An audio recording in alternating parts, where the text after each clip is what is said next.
So welcome back. We are talking more on list items now. So list, one attribute of list items are mutable, which means they can change. So mutable lists items or list are mutable. Let me leave that. Lists are mutable. So I'll just show you what mutability is now. Say for example, this first item, I can say fruits, and the first item, which is 0, we just found it here. I can reassign it to another element. Let's say the element is let me look for banana. So and now let's say I want to print the first item now and say print, but let me just print fruits and let's see.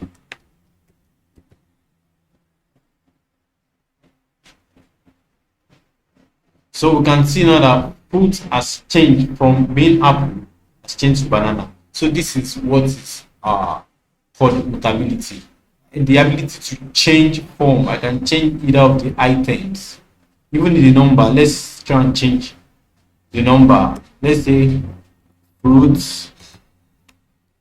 Then let's say the fifth item, or let's say the fourth item, and let's just run the fruits itself. So we can see, okay, I've now assigned, let's assign it to, let's say 100. So let me clear this screen and run it again. So we can see 100 now appears. So what we have done is we have successfully changed or mutate whatever the item, this item is. So that's essentially mutability. But for a string you can't perform such an operation. You can't change the item or the string item. So what we can do, we're going to go to the next data type now. It's called tuple. So tuple is very similar to a list item. So I'll mute or comment out all this. So we have tuple.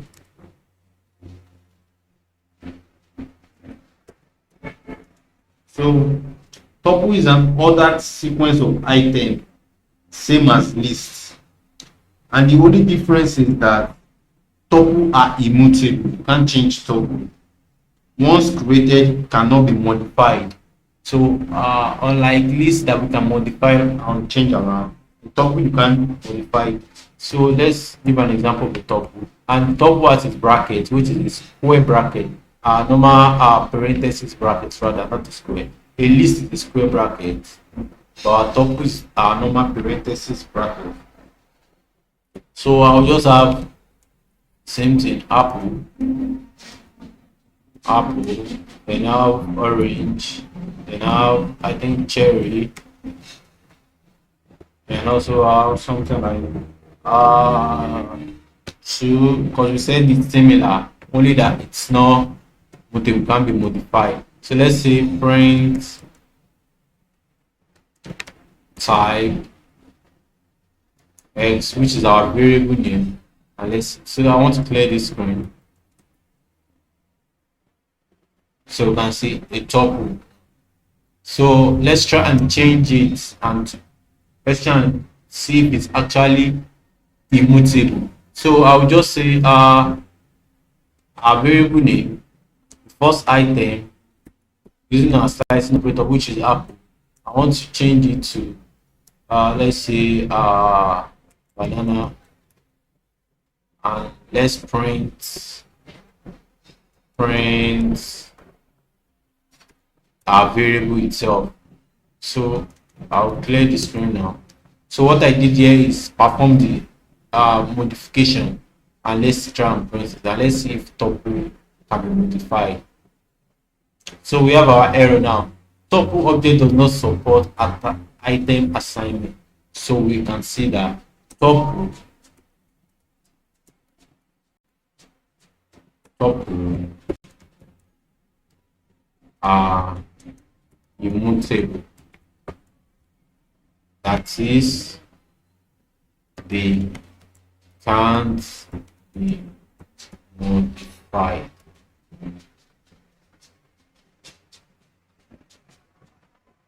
So that's on top now. So we are going to move on another data type, and the data type is also called range. But notwithstanding, that does not mean we cannot do pick our elements here, something like this. We can print the first item, something like this, through index. We can print the first item. So let me clear this screen. What we are doing here is just using our slicing operator to slice within the item and pick each element. So when I pick it, it's up. Only that we cannot reassign them.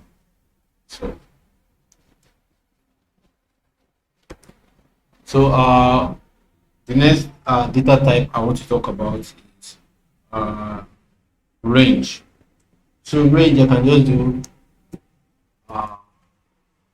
the range is a keyword, and I can just say range 5 and print B. So I'll just mute this, so I don't want it to disturb the next line of code. So range will pick between 0 to 5. So the numbers between the ranges are the range of 5, 0 to 5. So that's all on range. That's all on range. Very short. But we are still going to dive more inside range as the course.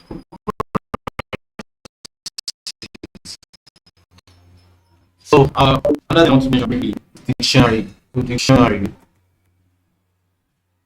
So dictionary is an unordered collection of key and value. So I want you to take note of those two keywords, key and value. So a key will have a corresponding value. That's how we recognize a dictionary. A dictionary must have a key and a value. So and we have a dictionary bracket. So let me just use A, and our dictionary bracket is our curly bracket. Then we can have list of items inside our dictionary. So this is the key. Let's say the name corresponding with a colon, then our corresponding value, which is the value. So this name is the key. This is the key. So I'll just come here on top of this. I'll take it off with that key value. So you can place was. So this right here, the name is the key, then the value is John. So that's one pair now. So if I want to write another pair, it will be same as key and value. So let's say I want the age. So an age now is just a number, so it doesn't have to be in a bracket. It doesn't have to be in a quote. So then I put the comma. Then what else can we have attribute of? Let's just stick with name and age. So let's try and find or get the element from a dictionary. So I can just say print, and we can always use a key to find the corresponding value. So I can say A, then a slicing method, then I'll put name. I want to find the name. So I can only use the key to find the value, corresponding value. So I'll just clear the screen and just run this code. So we can see John. So same if I want to find the age, I'll just do age. The shortcut I used was Shift Alt down.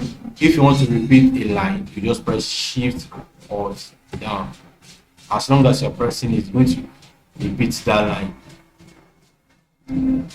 So I'll just delete them up now. I'll just take them up and let's just run it. So we are going to have the name age. So I'll stop here, and in the next video I'll be doing more on data type.